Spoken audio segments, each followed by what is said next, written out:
Chapter 227. As expected, Diana immediately understood what was going on.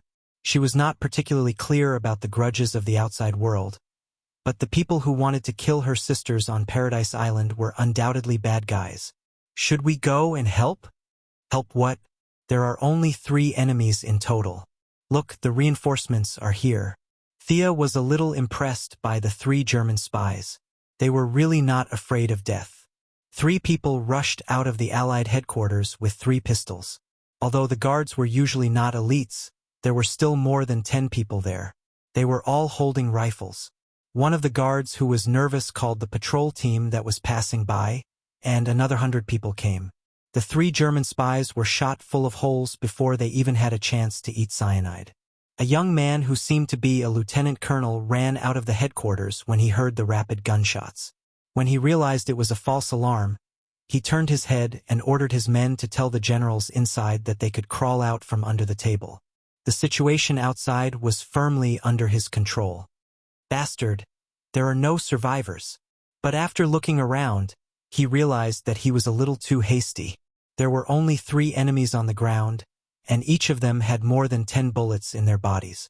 He could not recognize their original faces at all. He roared at the guards at the door. There were no survivors. Would the leader blame him for not doing his job well? A guard saluted and shouted loudly, "Sir, there is still one alive." He pointed at Steve, whose face was swollen from the gunfire. "I am not German." Steve raised his trembling hand to protest, but his movement caused him to be hit by the gunfire again. At this time, Steve's heart was broken. What was going on? He was thought to be a German on Paradise Island, and now he was back in the headquarters? He was wronged. The results of years of training finally showed. He methodically explained his origin, code name, and superior contact in an orderly manner. The British lieutenant colonel listened to his explanation coldly and waved his hand to stop the guards from continuing to beat him. "Bring him in to see the general." After saying that, he walked inside with his hands behind his back. In his heart, he had already confirmed that the guy on the ground with his face swollen like a pig's head was not a German. But he had no intention of apologizing at all. He had already beaten him up. As a distinguished soldier of the British Empire, what was wrong with beating up a few Americans? He deserved to die. The 2 women watched as Steve was dragged into the command center. "Isn't it inappropriate for us to just stand here and watch?" Diana was a little soft-hearted. Although she did not see anything special about Steve, he was still her companion after all. Now that she saw him being dragged in like a dead dog, she felt a little sympathetic. Thea also felt that her magic seemed to have caused some trouble. She felt a little guilty. That was not how the original plot unfolded, was it? Fortunately, nothing unexpected happened. Everything was still within the general range. What could she say now? He could only force himself to explain that this was the fastest way to meet the general. Fearing that Diana would not believe her, Thea even told her about the relationship between Britain and America. Steve was an American soldier. If he was respected in the United Kingdom, it would be detrimental to his future development. It was good as it was now. People did not like him. The United States could rest assured that he would not commit treason, and the British would not like him. Look, Steve's partner is standing outside the door as usual. In order to prove that her words were reasonable, Thea pointed at the fat secretary who was standing at the door in a daze. Was he scared out of his wits? Although Diana was a little confused, she was still fooled by Sia's expression that said there was a lot going on here and she couldn't tell too much about it. She nodded thoughtfully. "What about us? Let's go in and have a look." The 2 women used the suggestion spell again and swaggered in. The original space-time should have been a noisy meeting, but after the first gunshot outside the door, it quickly quieted down. Then, like a spring that had been pressed to the limit, the entire venue was in chaos. Ares, who was giving a speech on the stage and pretending to be a peaceful person, was very angry. Although his words were false, and he himself did not believe them, he was still very depressed that the results of his speech had been completely ruined by the noise of the crowd. Facing the 2 women who followed Steve in, he glanced at them and pretended not to see them. He despised them in his heart. How could they come in with the suggestion spell when they did not even know how to be invisible? No one could stop him after Zeus. The generals, dignitaries, and representatives of the allied nations at the meeting were frightened by the gunshot. Now that they saw Steve being escorted in, some of them refused to listen to any explanation and clamored for Steve to be hanged.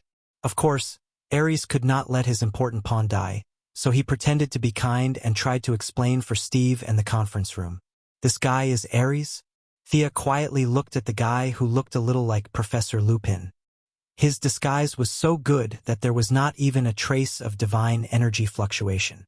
However, her intuition told her that this guy was not too strong. Thea was now considered to have seen a lot of things. Whether it was Artemis who did not dare to leave the divine kingdom, Horus who jumped into the main material world, or the demigod Diana and the Madam of Xanadu, she had seen a lot of powerful people. The Ares in front of her was not even a projection. At most, he used the war in the mortal world to extract a trace of energy from the law of war to create an avatar. Thea might not be able to defeat this guy with her current strength, but with the divine bow in hand, escaping was not a problem. Could this guy really absorb enough energy from the battle with Diana to let her go home? Thea rubbed her chin and kept thinking. Ares did not know that his strength had been despised. With his efforts to mediate, everyone angrily gave up the idea of killing Steve directly. The dignitaries left in anger. As for whether they went back to change their pants, no one knew. The patriotic young man, Steve, did not bleed or cry. He thanked the lame knight, Ares, for speaking up for justice. After escaping death, he finally remembered his mission. Then, he realized that he could not read a single word in the Professor of Poison's notebook. Diana wanted to rush out and do a promising job as a translator, but Thea quickly cast a mute enchantment to cover the two of them and stopped her. What a joke! The Allied nations were currently at war with the Allied nations. This wasn't a war between two villages. It was a war involving dozens of countries. There were at least hundreds of languages involved. The poison professor wasn't an alien. How could the Allied nations not know each other's language? If Diana rushed out at this time, it would make the Allies look incompetent, and the generals would lose face. Especially in such an era of discrimination against women, it would make these people look worse than a woman. No matter how great her contributions were in the future, these people would automatically ignore Diana's achievements when they thought of today's predicament. This would be very disadvantageous for her, who was determined to protect mankind and integrate into human society.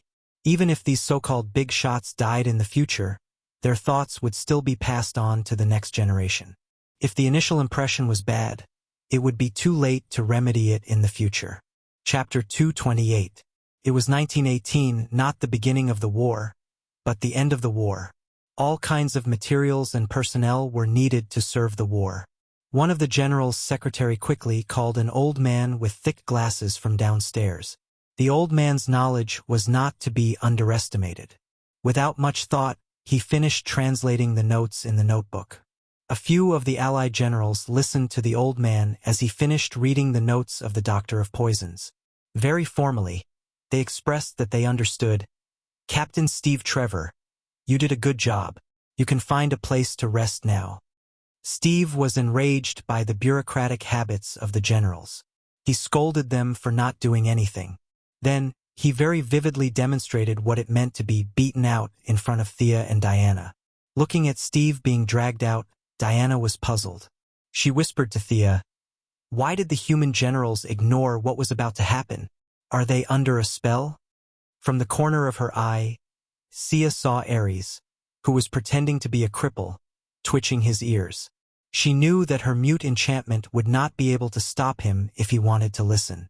She pretended not to see through his disguise, and he pretended not to see the two of them. Thea could not say too much about Diana's question. The current Diana was not as determined as she was in the original time. If she said that human society was too dirty, she might just go back to Paradise Island like Zhu Beiji in Journey to the West. To prevent Ares from seeing through her, Thea could only pretend to be serious and said, "I did not feel the fluctuation of magic. Maybe these generals are timid." Humph. Childish Amazons. Hearing Thea's words, Ares snorted. His perspective was too high. Although he had some doubts about the existence of a pure warrior tribe like the Amazons who knew magic, he did not take it to heart. From the short contact with Steve, he read a small part of Steve's surface memory and knew that the Amazon that appeared out of nowhere was called Artemis.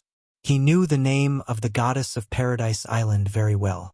He automatically thought that the divine power in Thea was an appendage of the goddess name. At most, he was surprised that his goddess sister, Artemis, was still alive and had divine power.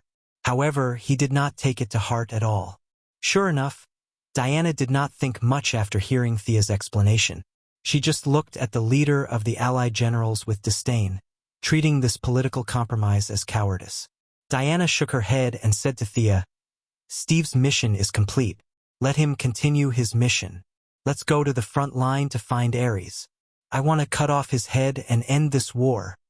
Thea looked at the resolute Diana and her face twitched a little.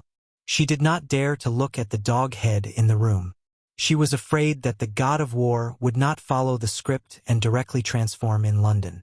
She could only valiantly say that this was her mission and let's go quickly. She pulled Diana out of the headquarters. Although without Steve as a burden, Diana still could not fly at this time, and Thea did not want to take out the skateboard in the daytime. The two could only buy a ticket to Belgium and prepare to go directly to the battlefield to find the illusory Ares. Thea had plundered the local gangs in Liverpool and had piled up a lot of pounds in her elk ring. Although she was not a millionaire, she was now a small asset. The two women booked the ticket and found the most luxurious hotel in London to check in. After changing, Thea was holding an introductory black magic book and reading with great interest. There was a hurried knock on the door. "You are? Mr. Trevor?" Thea opened the door and saw a man with bruises on his face. It took her a long time to recognize that it was Steve, whom she had been separated from for a long time. The patriotic young man, Steve, looked tired at this time. "I have been looking in the hotels in the city for a long time and finally found you. You have to help me." Steve was depressed. He did not dare to use the American intelligence personnel, so he could only ask around from the port train station and found that the two women did not leave the city. He judged that the two women did not have much money and initially found small hotels. In the end, he almost searched the entire London before he found the two women in the most luxurious hotel. "Miss Artemis, I need your help. You must have something you need my help with, right?" Steve was about to give up, but he did not expect to unexpectedly receive the help of a knight who had difficulty moving. The kind knight inadvertently mentioned that he could find a few helpers and act alone.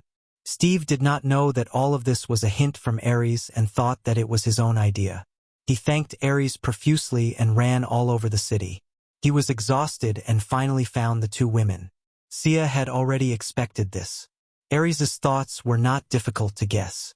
He wanted Diana to see the evil of human beings, and then her faith would be shaken. After that, he would use flowery words to confuse her to his side. So, the strategy he used was to kill people with a slow knife. You can watch as much as you want, the more you watch, the better. But his own divine power was far from enough to monitor Diana. In order to control everything, he worked hard on Steve. As long as Steve stuck close to Diana, the whereabouts of this group of people would be under his control. Thea, of course, welcomed this. Was there a better ending than completing the destined battle on the predetermined battlefield and collecting enough energy without affecting the timeline? Immediately, he took Steve to see Diana. Steve acted out his inner drama again. How selfless he was, how he would not rub sand in his eyes. For the sake of justice, for the sake of the safety of mankind, you must help me. However, Diana, who took the responsibility of protecting mankind as her duty, liked this and said that she would do her best to help. Steve asked about the two's itinerary and left. He also knew that he could not completely rely on these two gods. As for the Ares they talked about, he never understood what it was. Was it a person's name or an organization's code name? He did not know anything. In order to prevent the two from looking for Ares halfway, he had to bring a few more people with him. Whether it was to strengthen his voice in this small team or to go solo in the future, he had to find a few more companions. Early the next morning, When Thea and Diana left the room and went to the lobby for breakfast, they found that the hotel waiter stopped one of Steve's companions. "Sir, I'm sorry. Your Indian servant can't enter." "I'm not a servant." A short, curly-haired man next to Steve, who was of Indian descent, objected angrily, but the waiter was very polite, but his tone was unusually firm. "We are the most luxurious hotel in the world, and Indians are not allowed in."